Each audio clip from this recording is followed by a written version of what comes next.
इनके यहाँ संवाद के लिए, बात के लिए इनके दरवाजे बंद हैं। ये जनता से बात नहीं करते, कॉर्पोरेट से बात करते हैं। देखिए, विपक्ष को इसलिए ज्वाइन करा है कि ये जो सत्ता पक्ष है ट्रस्टेड फेलियर है, और ये सरकार अब हमने देख ली 9 साल इनके बस का कुछ भी नहीं है, कुछ भी नहीं कर पाएंगे। लगातार समाजवादी पार्टी का परिवार बढ़ता नजर आ रहा है। आज पश्चिम से चल के आए सुधीर चौहान जिन्होंने समाजवादी पार्टी का दामन थामा, उनसे हम बात करेंगे। सर, आज आपने समाजवादी पार्टी का दामन थाम लिया है।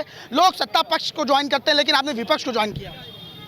देखिए, विपक्ष को इसलिए ज्वाइन करा है कि ये जो सत्ता पक्ष है ट्रस्टेड फेलियर है।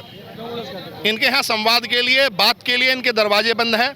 ये जनता से बात नहीं करते, कॉर्पोरेट से बात करते हैं। जब ग्लोबल समिट आज गौतम बुद्ध नगर में चल रहा है, तो ग्लोबल समिट में जब एक्सपोर्टर आके वहाँ पर उत्पादों को देख रहे हैं, तो कोई ये भी पूछने वाला हो कि जिन जमीनों पर वो उद्योग लगे हुए हैं उन किसानों का पूरा जो चुकता बकाया है इन प्राधिकरणों ने दे दिया है क्या?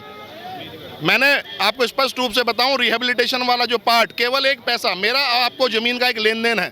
हम एक एग्रीमेंट करते हैं और एग्रीमेंट के बाद रजिस्ट्री के टाइम रजिस्ट्रार हमसे पूछता है कि जो पूरी वैल्यूएशन थी, जो पूरी शर्तें थी, उसके बाद रजिस्ट्री हुई, कुछ पैसा देकर हमारी जमीन को ले लेना और उसके बाद हमारे जो अदर एग्रीमेंट की कंडीशन थी उनको सेटल ना करना, जिनमें हमारे 10% के प्लॉट, आबादी का गलत अधिग्रहण, सोशल इम्पैक्ट में शिक्षा, चिकित्सा, रोजगार, ग्रामीण क्षेत्र से हमारे सिविक बॉडी को छीन लेना, इनकी कोई बात नहीं करता, तो कहीं ना कहीं धोखा हुआ है। और ये सरकार अब हमने देख ली 9 साल इनके बस का कुछ भी नहीं है, कुछ भी नहीं कर पाएंगे। बिल्कुल ट्रस्टेड फेलियर, संवादहीनता है।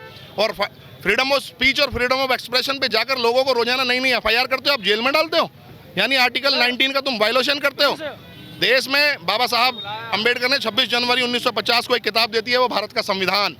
देश चलेगा संविधान से, देश चलेगा संसद और लोकसभा और राज्यसभा से बने हुए राष्ट्रपति से साइंड कानूनों से। अब देश उन व्यवस्थाओं से नहीं चलेगा जो थोपी जाएंगी, और उन लोगों के द्वारा नहीं चलेगा जो केवल कैपिटलिस्ट के लिए काम करेंगे। सर, आपने बड़े बड़े आरोप लगाए मुख्यमंत्री योगी आदित्यनाथ लगातार आपने मंच से कहते हैं कि हम किसानों की बात करते हैं, किसानों के साथ खड़े हैं, हमारी सरकार लगातार किसानों के मुद्दों को सुनती है, उस पर कार्य करती है। वहीं जयंत चौधरी की बात कर ले जाए, जो पश्चिम क्षेत्र से आते हैं, बड़ी बड़ी बातें हैं उनकी भी, वो किसानों के नेता कहे जाते हैं, उन पर भी तो असर पड़ेगा। देखो, प्रत्यक्ष को प्रमाण की आवश्यकता नहीं होती। आप मीडिया बंधु हैं, योगी आदित्यनाथ जी या उसके साथ, उनके साथ जो भी उनके मंत्री हैं, वो किसान के संवाद का एक हमें कहीं वीडियो फुटेज दिखा दें, एक फोटो दिखा दें कि उन्होंने, देखिए, अगर पार्टी के कार्यकर्ताओं को किसान बनाकर कहीं पे प्रेजेंट कर दिया जाता है, वो एक अलग विषय हो सकता है, लेकिन जिनके खाते खतौनी खसरे में जमीनों में नाम दर्ज थे, क्या कभी उनसे संवाद हुआ? पार्टी कार्यकर्ता को बिठा देना, किसान मंडल के अध्यक्ष और उपाध्यक्ष को बिठाकर मीडिया के सामने प्रेषित कर देना। और सबसे बड़ा यहाँ पर फेलियर है जनप्रतिनिधियों का, लोकल जनप्रतिनिधि हैं, उन्होंने कभी भी, उनकी हिम्मत ही नहीं है मुख्यमंत्री के सामने जाके किसी लोकल रिप्रेजेंटेटिव को बैठा दें, प्रश्न पूछने की क्षमता। हम वहाँ पर आंदोलन करते हैं, हमने वहाँ पर भीख मांगी है कि हमसे जाके योगी जी संवाद करें, हमसे जाके यहाँ पर कृषि मंत्री संवाद करें, यहाँ पे इंडस्ट्रियल मिनिस्टर हमसे संवाद करें, लेकिन एक मीटिंग दिखा दीजिए आप।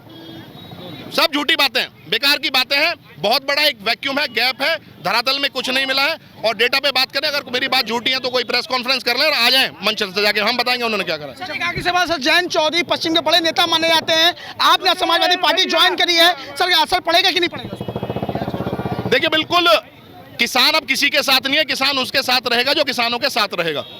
हर एक, पहले किसानों के बच्चे कम पढ़े लिखे थे, उनको कानून की कम जानकारी थी, और कहीं ना कहीं जो आवरण बीच में था वो हटेगा और 100% किसान आगे बढ़ेगा। उनके बच्चे वकील हैं, लॉयर हैं, जमीन नहीं देंगे अगर भूमि अधिग्रहण बिल लागू नहीं होगा, और सर्किल रेट का 4 गुना मुआवजा नहीं होगा। हर साल सर्किल रेट नहीं बढ़ेंगे, जब विधायक सांसद अपना महंगाई भत्ता बनवाएंगे हर साल, और ये सरकार अपने यहाँ पर लुटियंस में बैठी सुविधाओं को हर साल बढ़ाएगी, DA, ड्राइंग अलाउंस और आपका कन्वेंस अलाउंस बढ़ेगा, तो किसान की फसल के दाम भी बढ़ेंगे, किसान की जमीन के दाम भी बढ़ेंगे। वरना हम इनके साथ अब बिल्कुल है नहीं, और हम इनसे कुछ नहीं मांगना। एक तो मांग होती है, कोई कुछ नहीं मांगना हम इनसे। सरकार बदलनी है, 2027 में माननीय अखिलेश यादव जी ने हमसे वादा करा, उनको मुख्यमंत्री बनाएंगे, और 1/3 लोकसभा में बैठकर 2029 में समाजवादी पार्टी 1/3 बहुमत, पूरा जितनी सीट आएंगी 1/3, 434 सीटों में से 1/3 समाजवादी पार्टी की सीट। देखिए, सुधीर चौहान थे, किसान नेता, अपने सैकड़ों साथियों के साथ आज उन्होंने समाजवादी पार्टी ज्वाइन करी है। कहीं ना कहीं इस तरीके से उन्होंने बड़ा दावा किया कि मुख्यमंत्री योगी आदित्यनाथ जिस तरीके से बड़े बड़े दावे करते हैं, तो कहीं ना कहीं वो फेलियर है, इसलिए समाजवादी पार्टी की सरकार 2027 में बनने जा रही है। वीडियो जर्नलिस्ट नंदन के साथ आकाश से मैं समीर खान, लखनऊ।